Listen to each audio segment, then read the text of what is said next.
Good morning, students. Hope you all are fine at home.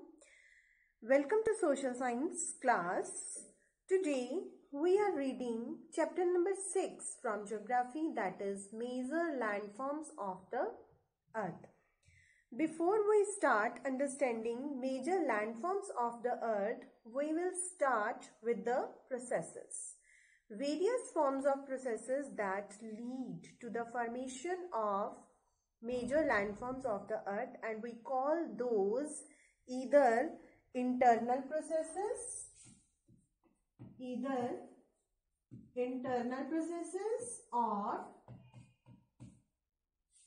or external processes. Clear, children? We call those either internal processes or external processes. Internal processes are those which occur below the surface of the Earth. Below the surface of the Earth. And external processes are those which occur on the surface of the Earth.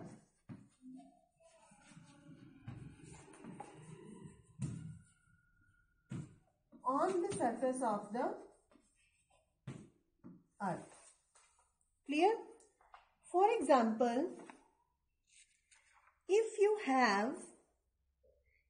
have a highly rainfall that is coming. If you have a highly rainfall that is coming, you would have soil erosion. Highly rainfall that is coming and you would have soil erosion. And this soil which is eroded will later on deposit onto the river basins.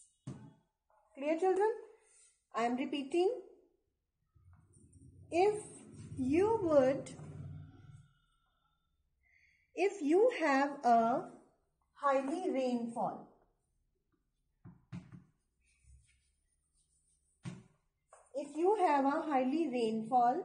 that is coming and you would have a soil erosion that takes place, and this soil is eroded with later on deposit onto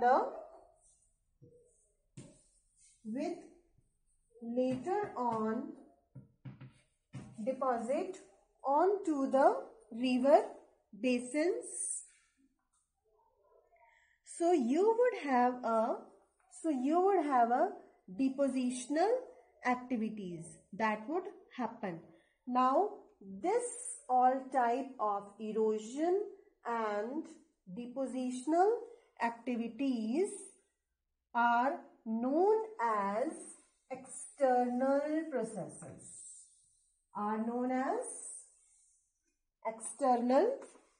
processes. However, there are various processes that are affected internally. For example, you would have a volcanic type of erosion and eruption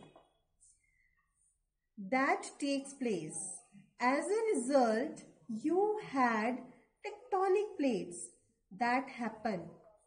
So all these activities are known as internal processes. Clear?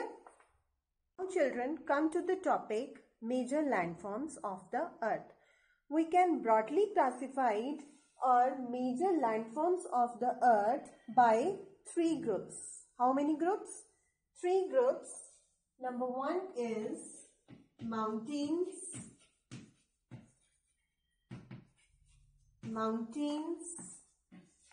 plateaus, and plains. There are three major landforms of the earth: mountains, plateaus, and plains. If I say flatland,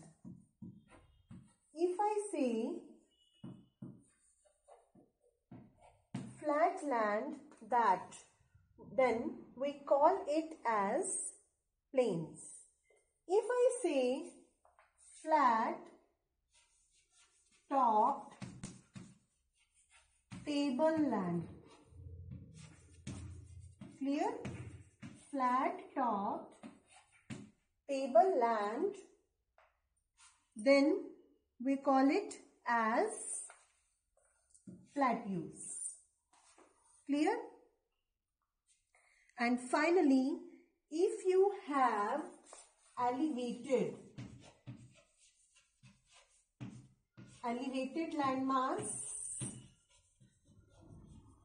we call it as mountains. Flatland, if it is flatland, then this is plain. These are plains. And flat top tableland,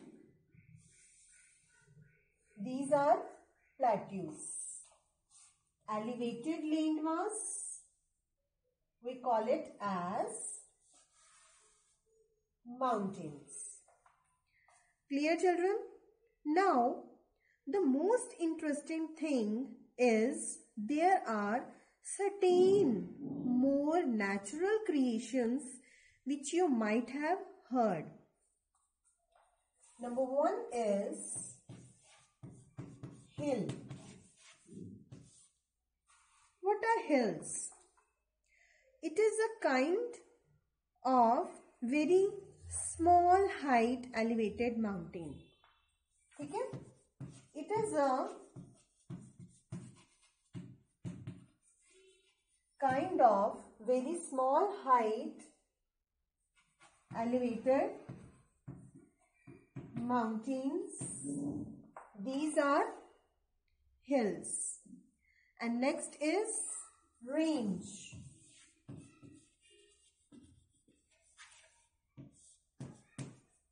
Range, it is a series of mountains.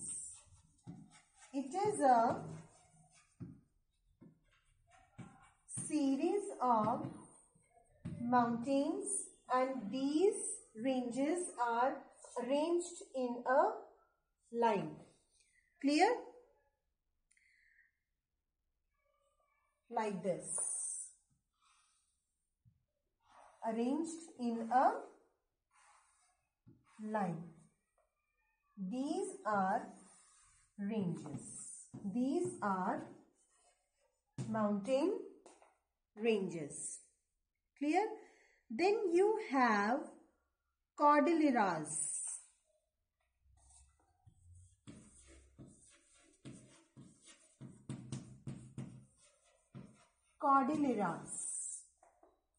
Clear?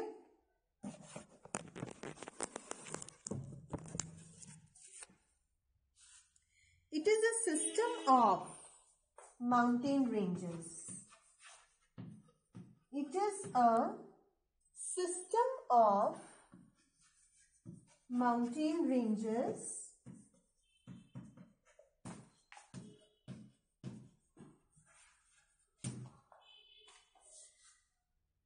It is a system of mountain ranges and mountains which come together, and now mountains which come together. Now these are the kinds of mountains. Now what we will be understanding today is the fundamental difference that we have talked about in the structure of mountains, plateaus and plains. Clear, children? We will understand these three features one by one. We will start from the mountains. Clear? Mountain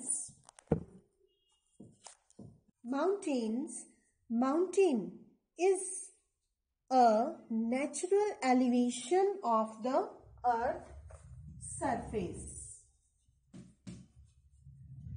Natural elevation of the earth surface, or we can say mountains is a natural elevation of landmass and it is higher than the surrounding areas. It is higher than the surrounding areas. In some mountains, there are permanently frozen rivers of ice. Frozen rivers of ice,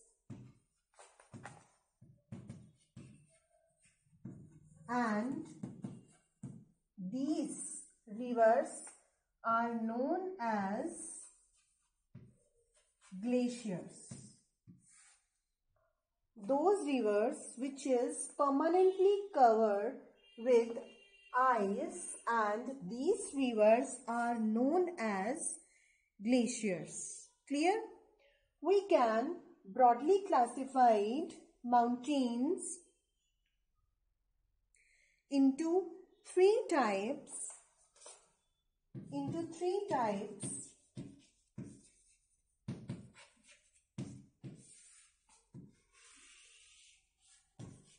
Fold mountains. Number one is fold mountains. Number two is block mountains. And number three is volcano mountains. Clear, children? First type of mountain is fold mountains.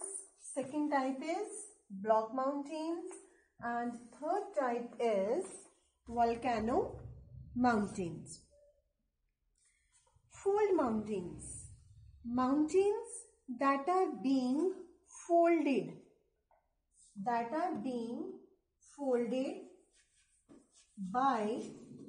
endogenic forces.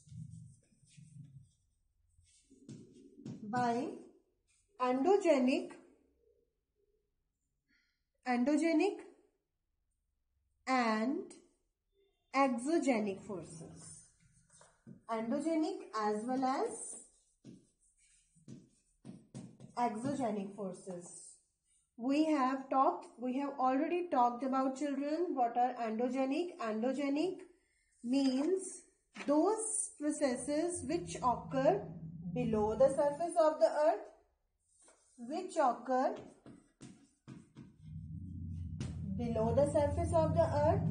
and exogenic, those occur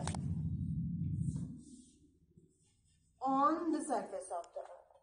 Clear? Fold mountains are those mountains which are being folded by endogenic forces and exogenic forces, and these processes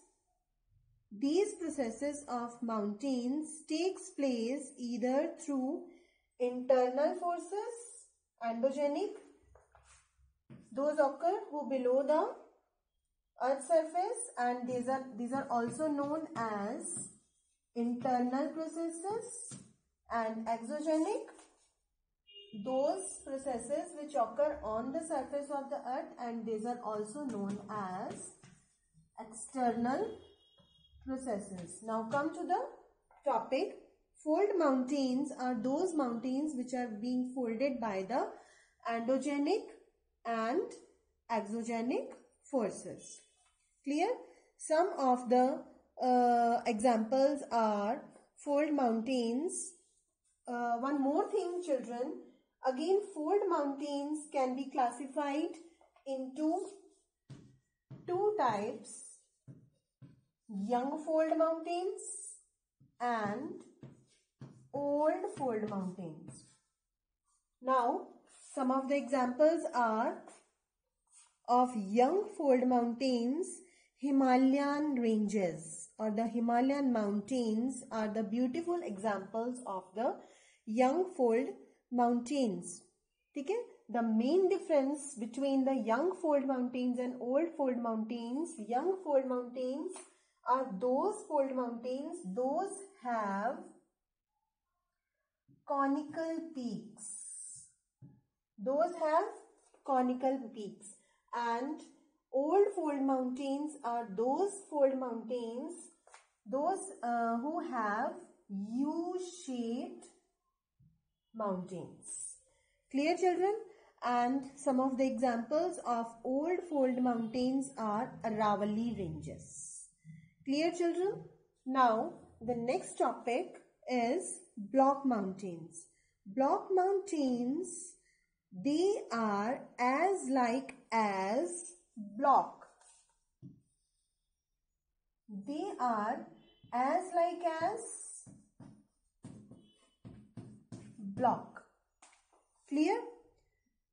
They move up and down. They move up and down, and faulting that occurs, you have horst and graben. They move up. Look at the blackboard. They move up and down. They move up and down. Clear?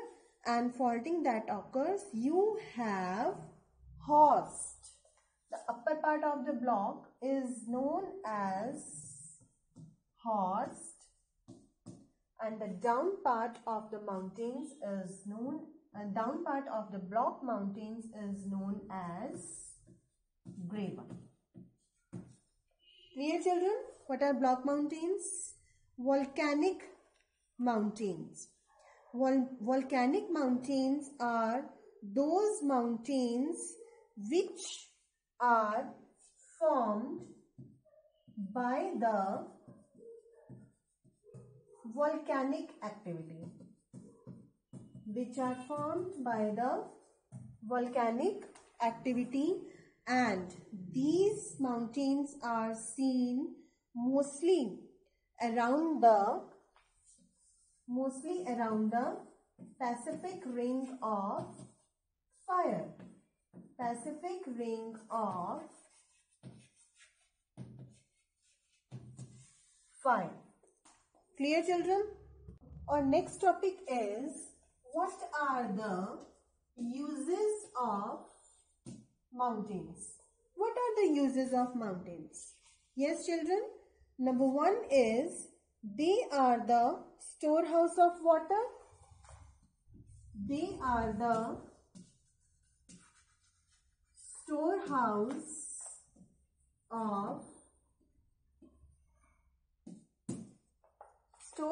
of water.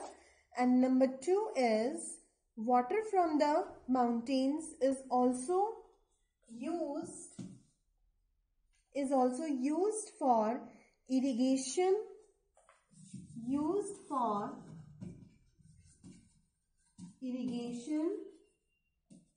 and generating hydroelectricity.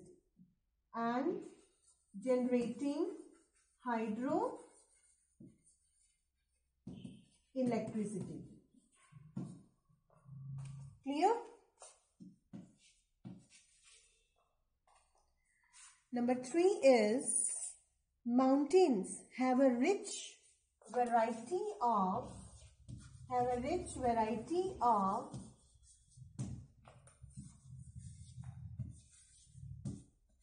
flora and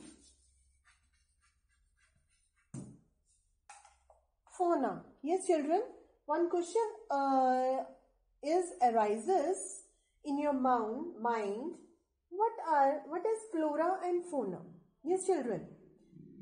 Yes, flora. Flora means species of plants. Species of plants means types of plants. And fauna means species of animals. Means various kinds of flora and fauna. Flora, plants, and fauna, animals. Clear? The forest also provide fuel, fodder, shelter, and other products like gum, resins, perfumes, etc. Several sports like paragliding, hang gliding, river rafting, and skiing are also popular in mountains. Clear, children? Now, next we will talk about plateaus.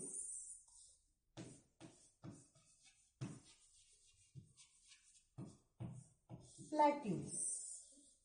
Yes, children. Plateaus is a flat topped tableland. Flat top table. It is a kind of it looks like as table. Okay?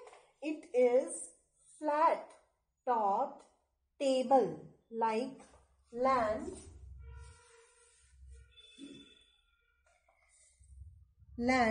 standing above the surrounding areas. Plateaus like mountains may be young and old. It means two kinds of plateaus also, young plateaus and old plateaus. Clear? The Deccan Plateau in India is one of the oldest plateaus, and the Tibetan Plateau is the highest plateau in the world with a height of 4,000 to 6,000 meters above the mean sea level. What are the uses of plateaus, or how plateaus are useful? Clear? How plateaus are very useful to us. There are various uses. Number one, they are rich in mineral deposits. They are rich in minerals. What kind of minerals? Mining areas in the world are located in the plateau region. Minerals, gold, diamond, and the main thing, African plateau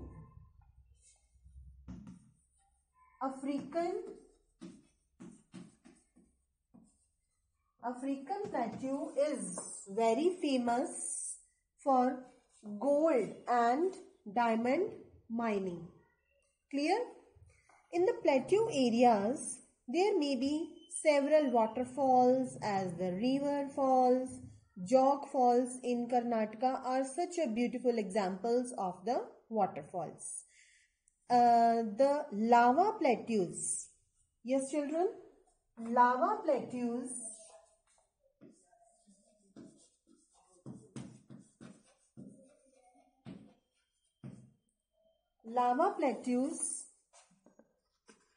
are rich in black soil that are fertile and good for cultivation. Many plateaus have scenic spots and are of great attractions to tourists. Our next topic is plains. When we talk about flat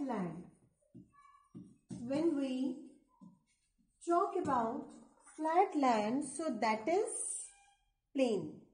Clear? Plains are large stretches of flat land. Mostly plains are the most fertile region, mainly predominant activities like primary activities.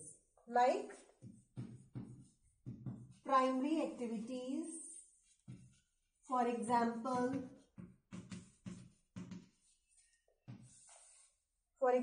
fishing, agriculture,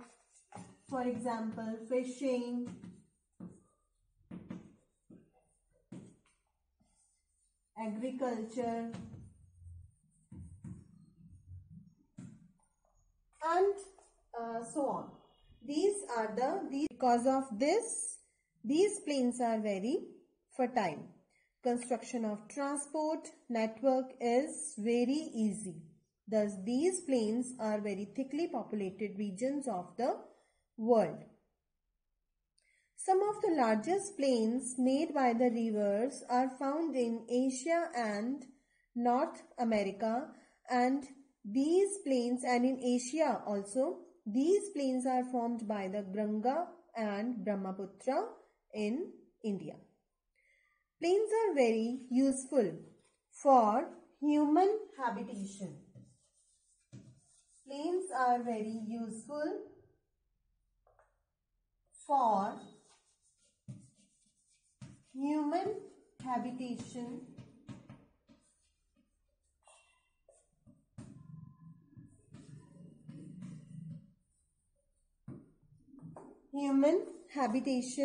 And there is a great concentration of people as more flat land is available for building houses, dams, construction of dams, and made hospitals,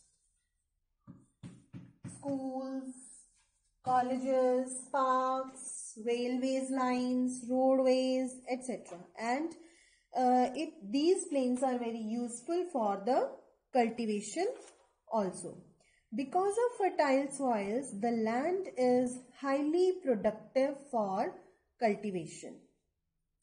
Now, our next topic is landforms and the people. Landforms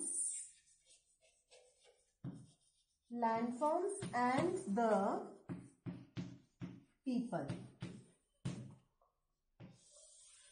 So, let's talk about what is in the topic landforms and the people.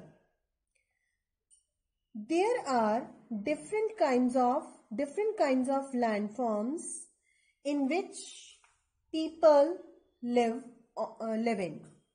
Life is very difficult in mountains areas. On the other hand,